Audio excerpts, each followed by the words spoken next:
Welcome to KOIN Conversations. I'm Lisa Balick. My guest today is Scott Kerman, who's the executive director of Blanchet House, a nonprofit in downtown Portland that's been helping the homeless for more than 70 years now. Wow.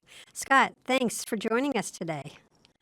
Yeah, thank you, Lisa. It's great to be here with you tonight. Tell us a little bit about Blanchet House. I mean, I think a lot of people may know it as a place that serves meals to the homeless, but it's a lot more. Yeah, it's definitely a lot more. For 73 years, we have been serving meals in Old Town, right there at Gleason between 3rd and 4th Avenue. And that is what we're best known for, especially given how many meals we've been serving in the last 5 to 6 years. This year alone, we're on track to serve probably 400,000 hot meals inside the cafe that's pictured behind me. It's usually full of people, hundreds of people, 3 times a day, 6 days a week looking for food. But above this cafe, we have 3 stories of residential programming. We do long-term transitional housing for men. We've been serving men in this capacity for almost the full 73 years. And then we have Blanchet Farm. Blanchet Farm in Yamhill County opened in 1962. And what we're currently operating there, and have been for the last a couple of decades at least, is a transitional program that's designed specifically to help men who are in addiction recovery. And so we feed meals and provide clothing and peer support and all kinds of daily services to men and women in our cafe. We've had these 2 residential programs for men. And then later this year, we're going to open up Bethany's Room, which will be an overnight shelter for women, an emergency shelter. So we're really excited about offering our first residential programming for women. For men, the current residential program, you've got how many and what kind of services are provided? And a follow question with that is, why can't you be able to help more? Well, so we have space in Old Town for 50 men. That's how many beds we have in the facility. It's a large facility, and so the men have room, but it's 50 men. We have 24 men at Blanchet Farm, and as a long-term transitional program, we offer these individuals time. I think it's often said, it's kind of a cliche, but it's true that time can be the best gift that we provide somebody. Time to heal, time to stabilize, time to overcome what may be a lifetime of trauma and challenge, and to get back on their feet and feel like they have a purpose and a meaning again in their life ahead. It can take a lot of work, especially if someone is also dealing with the challenges that come with addiction. It may be a lot of our men have been incarcerated, so that's part of their experience. And for the first 3 months in our program in Old Town, they're working in our kitchen. They're supporting our meal service. It's a great opportunity for them to sort of ease into this new program and residence. And then after that, for 6 months or more, depending on how many phases of the program they go through, they can work a job, start to earn some money. Our programs are free, of course, so they get to save that money that they're earning. Or some of them go to school or go to training because they have other interests that they want to pursue.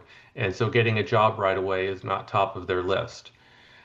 Often they come to us, they don't have documents, they don't have driver's license, they don't have ID. Those have been lost or stolen years ago. And it can take a long time, especially if they're from out of state, to get those documents, to get those birth certificates so they could get their ID again. It runs pretty similar at the farm, although at the farm, we don't necessarily, part of the program is not them getting work. It's just being on the farm, taking care of the animals, taking care of the property.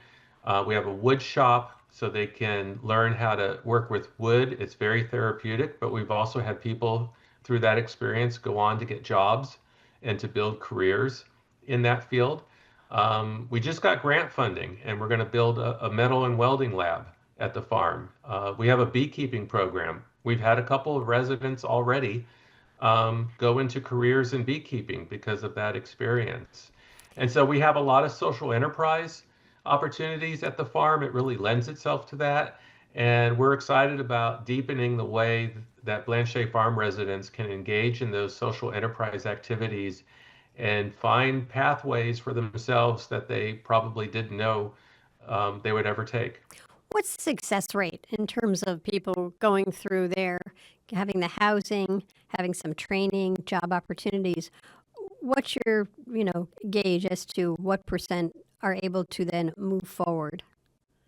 It's hard to put a percent on it, but we don't succeed as often as we would like. But what that does is it underscores the challenges that these folks are trying to overcome. One of the things that's important to know about this kind of work is when men come to us, and this is true for women who enter programs for women. I've heard this also from colleagues who are working with domestic violence and sex trafficking victims. They don't come to us with a great sense of self-worth. In fact, for a lot of them, they say they've been told they're a piece of garbage and not worth anything all their lives. And you get to a point where, unfortunately, they start to believe that about themselves. And so there is a profound fear of failure. There's an expectation of failure. There is a distrust that good things can or should happen to them.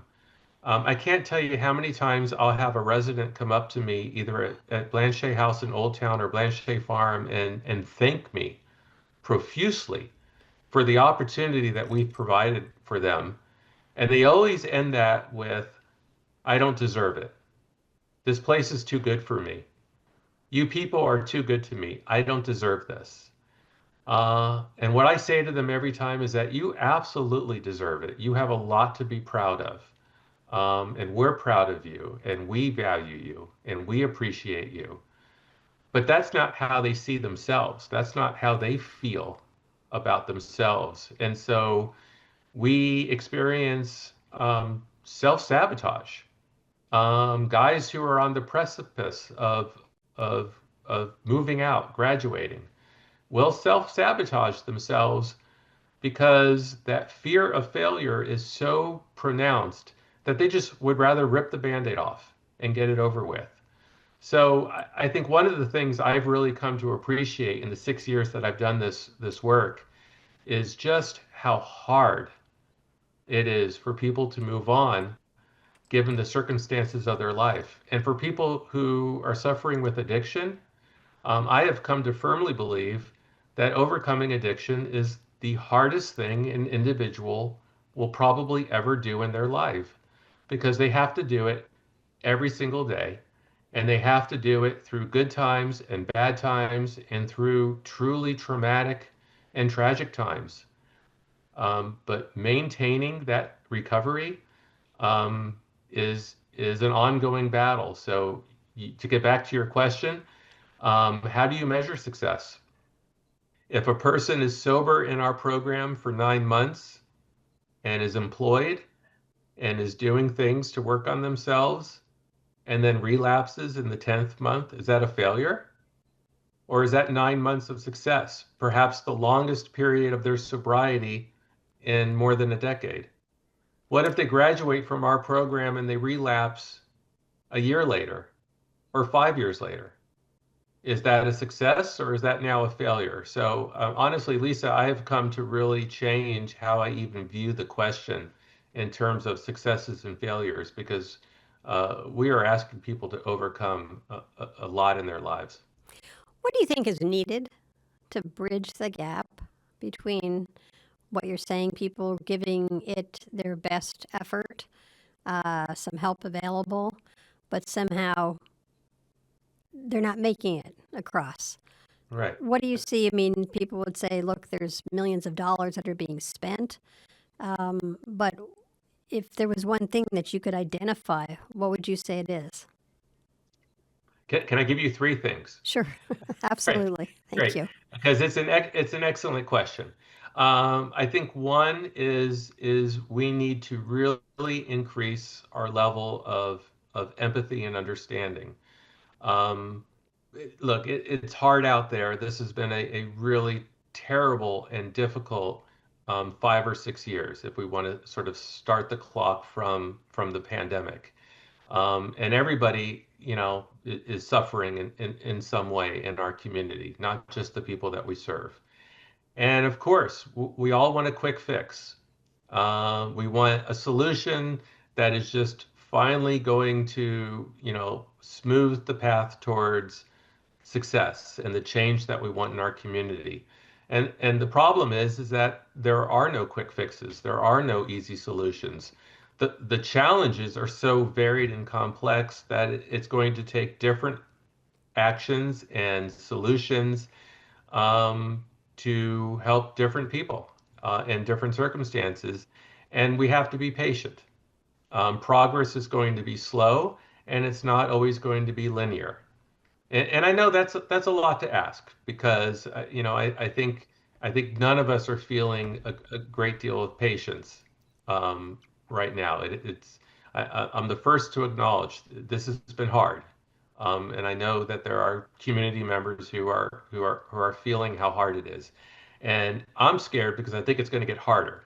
I think as we see the impact to SNAP benefits and Medicaid cuts and restrictions, and we see the loss of critical federal funding for housing. Um, I'm afraid, our problems may only intensify, that we're going to be serving more meals next year, not fewer.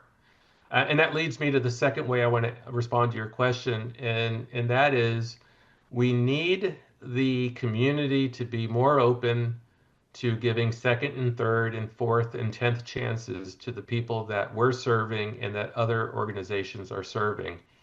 One of the great frustrations in this work is we're doing so much to build up our residents and their confidence and their ability to move forward, but they can't get housing and they can't get employment because the background check, or they don't have good credit, and they don't have rental history, and they've got a criminal record that might be 10 or 15 years old. um, and well, yeah, that's who we're serving. They're not going to be perfect applicants, not for housing, not for rentals, not for employment. And so there's a limit to what we can do if we don't have opportunities out in the community for people to go to without, a terrific number of obstacles in their way. So finding ways that we can do something about criminal expungements that are hurting people much longer than they should be, doing something about all of the different applications and fees and first month's and last month's rent. I mean, it's we're doing our best to help people with these financial obligations because it's a lot to ask somebody who's trying to get back on their feet. So that's the second way. And honestly, Lisa, I've gone on so long with these first two that I've forgotten the third, but it might come back to me. Sure. Scott, one other question, because people ask it. They say, well, if you weren't there, meaning if Blanchet House wasn't there, if some of these other programs were not there, their belief is then people would not be here. They would go to a different city, a different state. How do you respond to that in the sense that if services aren't here to the extent they are, then people would seek them out elsewhere? Well, what does that solve, right? I mean, it's just we're not actually addressing the problem. We're just moving it elsewhere. And what's the alternative? Are we going to house homeless on barges in the Willamette River? Um, I mean, this is where there's suffering. There has been suffering, at least in the Old Town district, um, for more than a century. Blanchet House Union Gospel Mission and Portland Rescue Mission, we have well over 200 years of collective history. We started here because this is where the need was. It was a poor immigrant community for the most part. It was a community where um, people had itinerant labor. Blanchet House started because we were feeding men who were working seasonal jobs. And when those jobs were out of season, they were down on their luck. They needed food and a place to stay. So we actually serve the need that exists. We don't actually create the need. And I think to me, it would be like saying if we got rid of the hospitals, then we wouldn't have, people who needed emergency medicine. Um, they would just, I guess, have to go somewhere else. One last question for you. What do you say to people who say, I want to help, I want to do something? A lot of people show up at the holiday season with food, with clothing, which I'm sure is helpful. What else can people do that would be helpful when they see, hey, I want to participate, help with the situation? What can we do? Well, just speaking for Blanchet House, because we have strong volunteer participation and donor support 365 days a year. Yes, it definitely intensifies in November and December, but we find it's there in February and June and August and September as well. We require about 45 to 50 volunteers a day to do our meal service. And the biggest complaint we get from volunteers is that it's hard to find an open shift. Um, that's how much, volunteers are engaged in what we're doing. And this is true. You don't have to volunteer at Blanchet House. I'm partial. I think it's some of the best volunteer experience a person can have. But there are a lot of great organizations throughout the city who provide meaningful opportunities to get engaged. One of the things that volunteers will often share about their experience is how much it deepens their sense of the humanity about the people that we're serving. And it also deepens their understanding about the complexity of the challenges that our community is facing. So it fills their cup to come out and help people, but it also fills the cup of the people that we're serving, literally, because we're filling their coffee cups, but also it lets them know that people care about them. Going back to what I said earlier about how people, we serve, you know, they're at the lowest point of their lives. They know they smell. They know that they're disheveled. They know that society thinks that they're a burden, a failure, a good for nothing. So when they come face to face with volunteers who go out of their way, take time out of their lives to help them, that makes them feel pretty good. And so we love it when people donate clothes and sack lunches and certainly money because we are 100% privately funded. We don't receive any public funding at Blanchet House. But the greatest gift is not the clothing or the sack lunch. It's what it communicates. And that is that somebody, they don't, a stranger bothered to do something for the people that we're serving. Scott Kerman, we're out of time. I could keep you much longer. Thanks for sharing, as executive director of Blanchet House, a lot more about what Blanchet House is all about, a lot more about the situation on our streets so that people have a better understanding. Thank you, Lisa. I appreciate the opportunity. Obviously, I feel very passionate about these issues, and I appreciate the time to be able to go deeper in them. Thanks, Scott.